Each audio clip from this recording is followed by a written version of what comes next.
to have it when you need it. When you need it. Okay. Like emergency and business ventures and... What if you get sick? You know, people under 40 never think about getting sick. That's true. What if you were in a plane crash? What if you were hit by a bus? Got it. You have to take that stuff into consideration. Yeah, I'm so glad I called you. That's what I do. I'm also a premium Tom subscriber. I Uber through your channel, Amazon through your channel. Yeah. You got my support. Love that. And we even advertised on your show, so that's I support you. I love that. Best I can. John, I really appreciate that, and I hope I was able to help you. Oh, tons. You turned my life around for the best. I just wish I found your shows a lot sooner, because I was one of those guys parked a block away from home because I didn't want to face the nagging wife. Instead, I said, dump that bitch. I've gotten a better job. Pursuing my dream, paying down all the debt that she accumulated. But things are good. Things are looking really good. And a lot of it is thanks to you, Professor. So Love that. you're helping the world out here. Yeah. That is great, John. I appreciate that. All right, so I got my information. So if you want to blow me up, go ahead. I will. Here you go. 901-3000-TOM. That's our telephone number on Money Monday.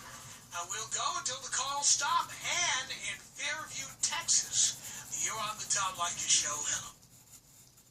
Hi, Tom. I just called to ask you, because I've been thinking about it, why do you recommend people have their stock portfolios in individual stocks as opposed to index funds? Well, I haven't done that, actually. It depends on what the question is. We've had people call in who have money in, like, a savings account or a money market account. They're not looking for growth. They're looking for income. Right. And so I recommend, for example, what would be in my savings account is actually invested in Verizon stock, because the dividend on Verizon is very high. Gotcha. Have you ever looked that up, by the way? Oh, yes. I have. All right. Do you know? That's not necessarily my strategy, though. Well, but everybody doesn't have the same strategy. I mean, there's some people who have $100,000 in the bank. They say, well, that's my FU fund. I've got it in the bank. And I say, well, you know, what's your bank paying in interest? 0.5%? 1/3 of 1%? At the current stock price, as we're doing this show, Verizon stock is at 4.37% dividend. Yeah, that is great. That's 12. That is 13 times what your bank is paying. Right. I misunderstood you. I thought you were recommending that for their overall stock market, let's say you recommend that they had 80 to 90% of their money because they're young in the stock market, that you were recommending individual shares. That's what I thought. No, I always tell them it should be a stock that pays a high dividend, and like Verizon, not as risky a stock as other high dividend paying stocks. The income part of their portfolio, correct? These people don't have portfolios. The people I've recommended this for don't have portfolios. They've got $100,000 in the bank, $50,000 in the bank. I see. They don't have a strategy. They don't have stock portfolios. They don't have mutual funds. They don't have bonds. They just have money in the bank. Maybe they got an FU fund. And the money is sitting there. Why not put the money in Verizon? Verizon's not a growth stock. It's pretty much going to stay within a range. But in terms of trying to make a dividend and getting a payout, that's a good thing. Right, I understand. So what you're saying is you think that maybe somebody who has an FU fund, you might want to put it in the high dividend, good quality companies that pay dividends instead of just having it that pay good dividends, or are dividend growth stocks. All right, I I see. For example, Verizon has their dividends gone up every year since 2007. Right. There's probably others too, or do you just have Verizon? I have others as well. In fact, I'm invested in some of the very companies that are destroying radio stations as we speak. I'm invested in some of these private equity funds. And they pay huge dividends. Huge. Right. Okay. I guess I misunderstood you. By the way, for people who have a strategy, people who have IRAs, 401ks, 403bs, what have you, and they have a strategy about trying to have a diversified portfolio, I think index funds are fantastic, and I've recommended them many times. Right. Okay.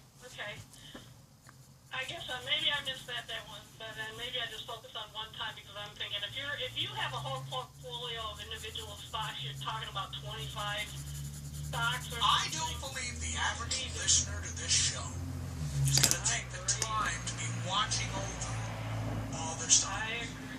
I don't believe you gotta become educated, and it's so much work. There's so many people who call in, and you probably heard it, Ann. I tell them they treat Wall Street like Caesar's Palace. They throw some money down, hope for a quick return. And it doesn't work that way. It doesn't. I know.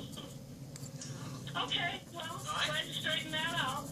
And good call, though. Thank you. It's a good conversation. Can you take me on Hurricane Sandy style? Superstorm Sandy style. Yes, I can. Here you go. We're gonna die if we get killed with the weather. We're gonna die. We're gonna freeze. We have no cars.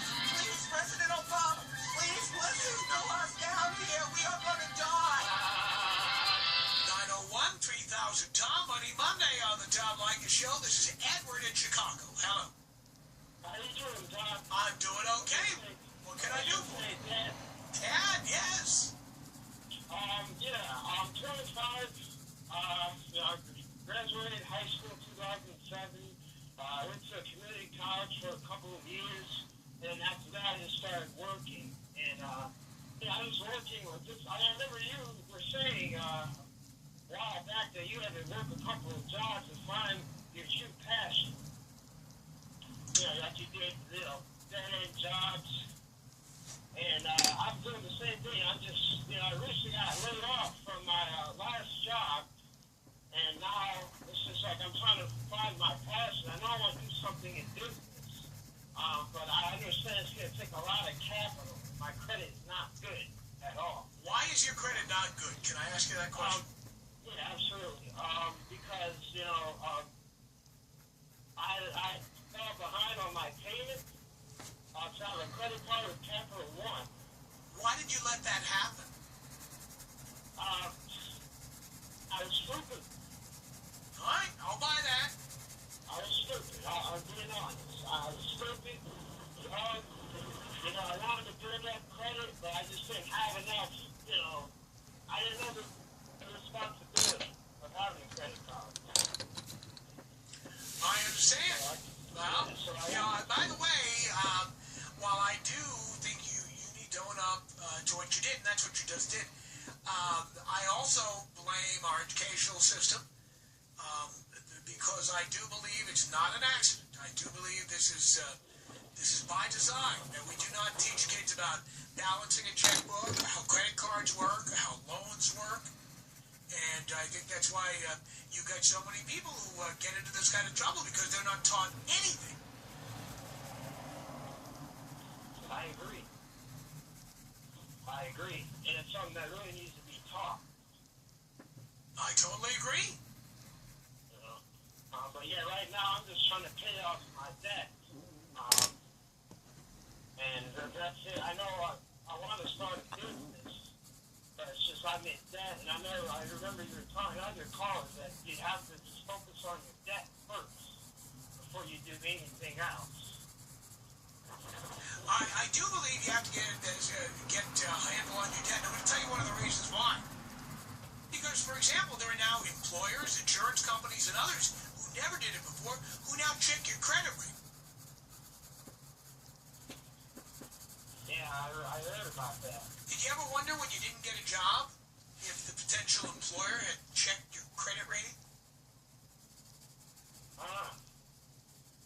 Yeah.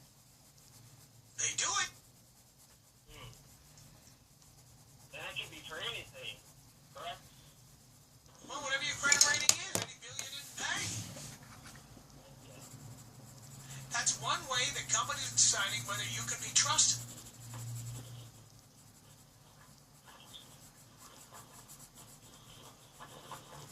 Gotcha. See what I'm saying? Yeah, no, I totally understand. Right, so that's what you have to worry about. And that's why you have, you know what, you got to do the right things.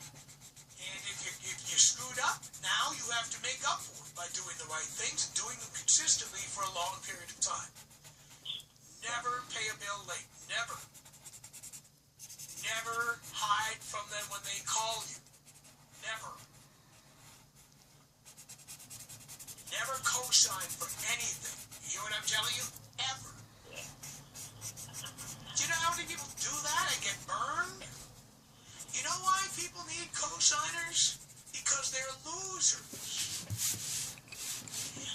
If they weren't losers, they could borrow the money without asking you to sign for it.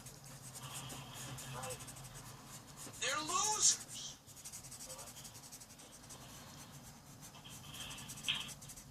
You know what? I have never co-signed for anything for anyone ever. Ever.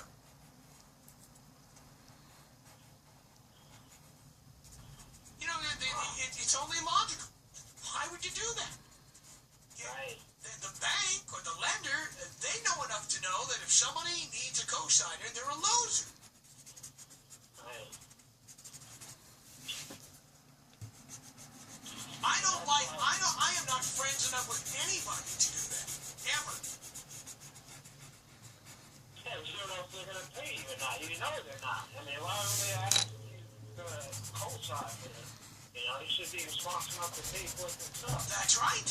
I hope everybody heard what you just said, because that's the fact.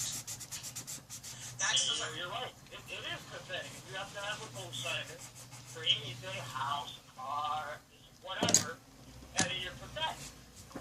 I cut those people out of my life. I don't just not sign for them. I cut them out of my fucking life. I cut them out. And if you're asking me to co-sign for you because your credit sucks, you're a loser, and I'm an idiot for signing.